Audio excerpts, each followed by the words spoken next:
Hello, lovelies. So this is, I believe, my first live because I couldn't figure out how to do it. So this is kind of a practice, but also I have something to share also. So for those who know me, it's me, Gina. Hey, how's everybody? For those who have not, I am Gina, and I am a holistic life coach at Sea Bliss Wellness.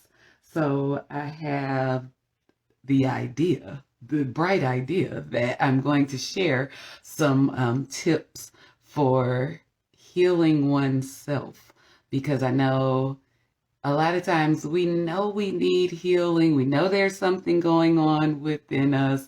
And we just don't really know how to do things on a step-by-step basis. So I just want to kind of share some things from time to time that I have in my toolkit that may be a tool that will be helpful for you. So what's on my heart today to share is sitting with emotion. Okay, so what does that even mean? What does that even mean? Okay, Gina, talk to me. Tell me what that even means. Okay, so let's talk about it. Emotion, energy in motion, is when you feel something in you. We sometimes don't have a large range of vocabulary for our emotions. So we know sad, we know mad, we know happy. Like those are basics, like the emoji ones. But there are layers in all of those emotions that it can go deeper and deeper and deeper. And as it goes deeper, you feel sensations in your body, sometimes painful ones, depending on what the emotion is. You feel them because they're moving around in your body, like your body is taking on the impact of that. The energy is moving around. But here's the good news. It doesn't have to stay. It doesn't have to stay. You know how people say we hold on to stuff? It's because we don't process the emotion. We just put it in the pot. And can you imagine putting something in the pot and leaving it?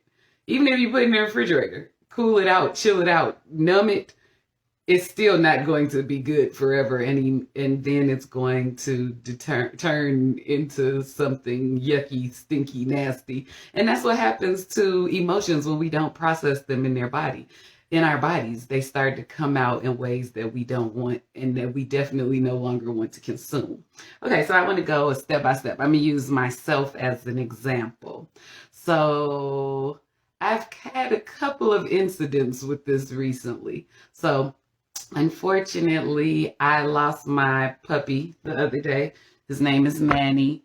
His name was Manny. And so I had, of course, emotion behind the loss of my pet.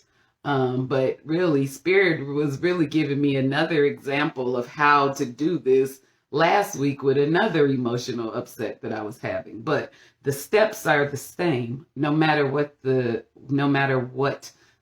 emotion, this works. Okay, so when you sit with the emotion, you let it come up.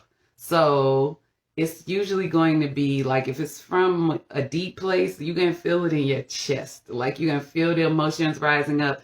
And then a lot of times you'll feel it coming through your throat. Like, how you feel like a choked up feeling. And then if you need to cry or you need to make a sound, a holler, a moan, whatever it is, that's the emotion coming up. Okay, so now that the energy of the emotion is coming up, side note, your soul's language is emotion.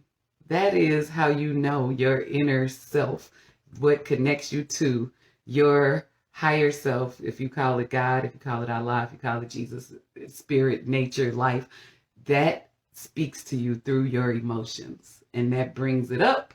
And then it starts to go into your thought process. And that's where we hold on to stuff so tightly and think about it and give it now. Because the way the mind works, it has to give it categories, because that's what the brain does. It breaks stuff down into categories, right? Okay, so it comes up. This emotion has no judgment on it until you start thinking about it and putting a judgment on it. Okay, so here's when you're sitting with it. There's no judgment. Whatever that judgment is, let that ride. Like, let it literally be like a passerby. Like, just a passerby. Like, it doesn't mean that the judgment couldn't be true, but it's nothing that is sliced so thin it doesn't have two sides. So you're letting the emotion tell you everything, but that it came to say. It's a messenger for something your soul is trying to tell you. So no judgment. If you have judgmental thoughts about it, like in this situation with my dog, it was a situation that I could have prevented and my dog would still be present. So of course I had judgment of myself. I had blame of my actions and the other people that were involved that could have intervened and helped so this outcome wouldn't have happened. Okay, so all of that, guess what it does? It's pushing the processing onto something externally, and now I'm not even thinking about the feeling that I have. So I'm no longer sitting with it because now I'm thinking about something else, or blaming myself, or guilt, or shame. That is natural that those things come up, but let it not be where your processing remains, because then you won't get the message from what the emotion is there to tell you. Okay, so the bottom line is you might be ugly crying, you might be sitting still, you might be, do this when you're, of course, in a room by yourself, because if people are all around, it's going to be distracting. So you want like a place, it could be in the car, it could be, and you know you've had these moments where you were in the car and you just broke down and you know why. It's because the emotion had to come out right then and it felt like it was a time and a place that it could do it. So when the emotion starts to come up, it's going to tell you something. It's going to be like quietly telling you something. You will know that it is telling you something from your soul because it will be loving, kind, it will be peaceful. It will not be like a, you did this, or you're wrong, or how dare you, or it won't be anything that looks at you in a negative way or looks at anyone else in a negative way, because that's not how our soul speaks to us. It just doesn't go like that. So let it say what it needs to say. So what this particular thing when my dog passed the other day, what Spirit told me, what my soul said was, not paying attention is a life or death situation. That's what it came to tell me. It was illustrated in this terrible thing that happened to my dog and the sadness and the loss of my beloved pet. That's what the external was. But it came to tell me something.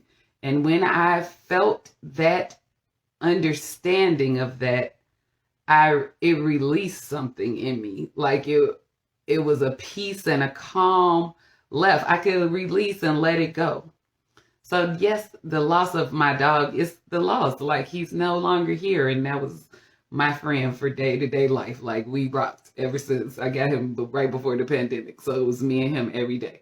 So of course I feel the sense that I lost something very important to me, but I don't have the pain of the emotion. I just have the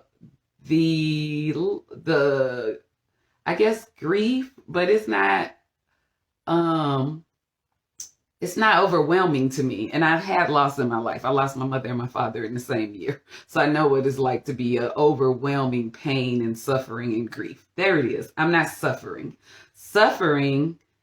Pain is inevitable. Suffering is a choice.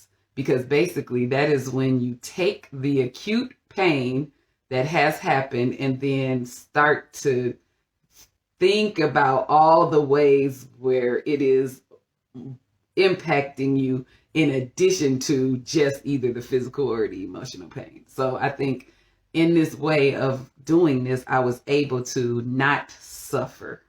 I did have the pain of my dog's loss, but I didn't suffer because I let the emotion tell me what it had to say, and then it left. It's just like if someone delivers a package to your house.